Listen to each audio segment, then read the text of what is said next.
Thank you. I didn't realize that the overarching theme of this poetry would be Black Lives Matter, but I did select all my poems that have to do with Black Lives Matter. And as Alan eloquently put it, that we are in a moment of despair and we are experiencing a lot of pain. And poems and some expressions sort of help us relieve some of that pain that we are feeling. My first poem is called White Boy Privilege. It's by a boy who should now be in his 9th grade. He is from Atlanta.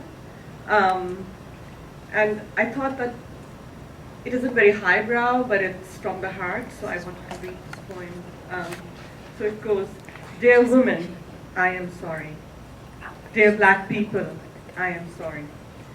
Dear Asian Americans, dear Native Americans, dear immigrants who come here seeking a better life, I am sorry. Dear everyone who isn't middle or upper class white boy, I am sorry.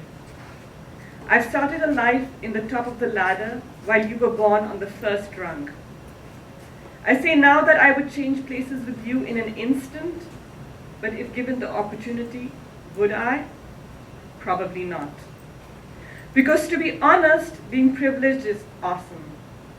I'm not saying that you and me on a different rung of ladder is how I want it to stay.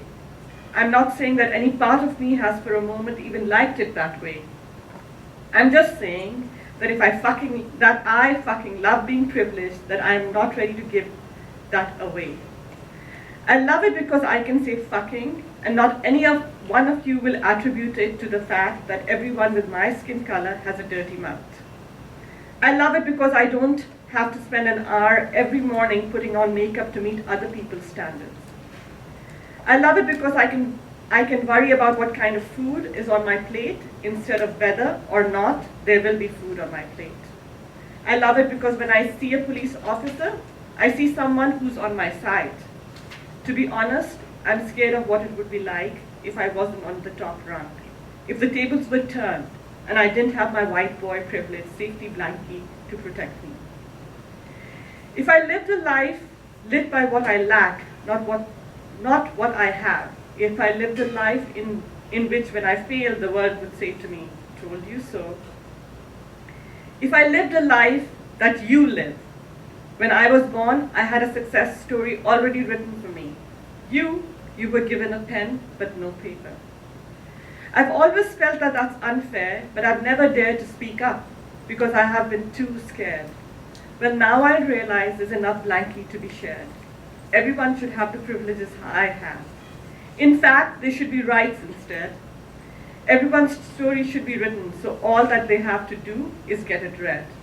Enough said. No, not enough said. It is embarrassing that we still live in a world in which we are judged by a person.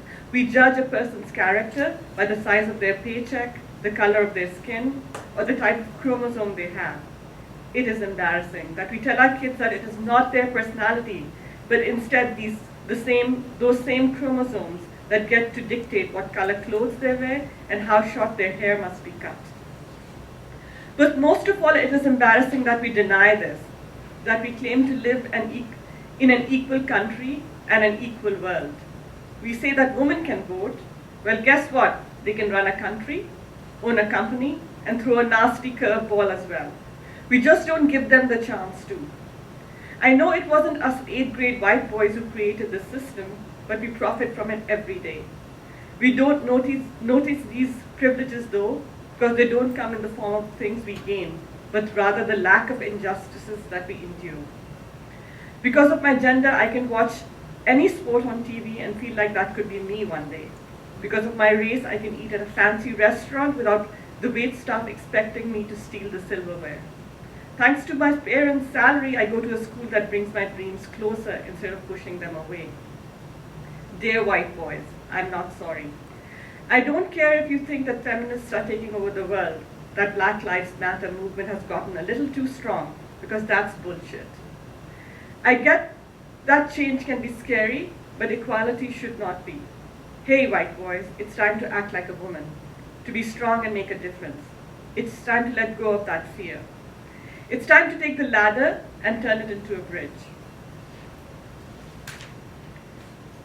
The second poem I'd like to read is called When Black Boys Are Born, and it's by Leslie Andre. When black boys are born, we mothers kiss their faces, twirl our fingers in their curls, put them in carriers on our chest, show them to the world, our tiny little black princes. And when they start school, as early as 3, we mothers place huge backpacks on their backs, and we slowly fill them with bricks, etched with tools, tattooed with truths, hoping to save them. Don't talk back. Don't get angry. Say yes, ma'am. Say no, sir. Don't fight, even if they hit you first, especially if they are white. Do your best, better than best. Be still. Work our hardest. Brick, brick, brick. They get a little older, and we add more. Keep your hands out of your pockets. Don't look them in the eye. Don't challenge. Don't put your manhood before your life. Just get home safe. Don't walk alone. Don't walk with too many boys. Don't walk towards police. Don't walk away from the police. Don't buy candy or iced tea. Don't put your hood up. I'll drive you. I'll pick you up. You can't be free. Don't go wandering. Come home to me. Brick, brick, brick. They get a little older, and we add more. Understand you are a threat. Standing still. Breathing. Your degrees are not a shield. Your job is not a shield. Your salary makes you a target. Your car makes you a target. Your nice house in a nice neighborhood makes you a target. Don't put your ego before your safety. Don't talk back. Don't look them in the eye. Get home to your wife, your son. Brick, brick, brick. They weigh them down, this knowing of having to carry the load of their blackness. The world hasn't changed. The straps just dig deeper into their skin. Their backs ache, but their souls don't break. Our beautiful black men. When you say to me, all lives matter, I simply ask, will your son die with the world on his back? Mine will. My final poem is not really a poem, but I wanted to treat it as such because it really affected me like poems do. It's a short script written by Todd Holloman.